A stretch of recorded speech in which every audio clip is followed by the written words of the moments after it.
साई ज्योती प्रदर्शन म्हणजे वराती मागून घोडे. दरवर्षीच्या तुलनेत यावर्षी प्रदर्शनाला अत्यल्प प्रतिसाद. जिल्हा परिषद अहिल्यानगर व उमेद महाराष्ट्र राज्य ग्रामीण जीवनोन्नती अभियान यांच्या संयुक्त विद्यमानं साई ज्योती सरस हे प्रदर्शन भरवण्यात आलं होतं. या प्रदर्शनाला नगरकरांचा अत्यल्प प्रतिसाद लाभला. वराती मागून घोडं या म्हणीचा प्रत्यय या प्रदर्शनाच्या निमित्तानं सर्वांना आला. अहिल्यानगर शहरातील तांबटकर माळा गुलमोहर रोड येथे हे विभागीय प्रदर्शन भरवण्यात आलं होतं. या प्रदर्शनात महिला बचत गट निर्मित खाद्यपदार्थ वस्तूंची विक्री होत असते. तसेच ग्रामीण भागातल्या खाद्यपदार्थांच्या आस्वादासाठीही मोठी गर्दी होत असते. याआधी भरवण्यात आलेल्या प्रदर्शनात महिला बचत गटांच्या स्टॉलला चांगला प्रतिसाद मिळाला होता. यंदाच्या वर्षी मात्र उलाढाल कमी झाल्याचं चित्र पाहायला मिळालं.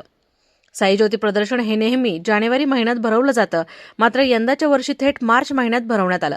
तसेच हे प्रदर्शन नेहमी नागरिकांच्या प्रतिसाद लक्षात घेऊन त्यांच्या सोयीसाठी शुक्रवार ते सोमवार असं आयोजित केलं जातं. मात्र यंदाच्या वर्षी रविवार ते बुधवार दरम्यान असे चुकीच्या पद्धतीनं भरवण्यात आलं. त्यामुळे प्रदर्शनाला गर्दी कमी झाल्याचं दिसून आलं. जिल्हा परिषदेच्या अधिकाऱ्यांकडून यावेळी चुकीचं नियोजन करण्यात आलं. तसेच या कार्यक्रमाची प्रसिद्धीही कमी प्रमाणात करण्यात आली.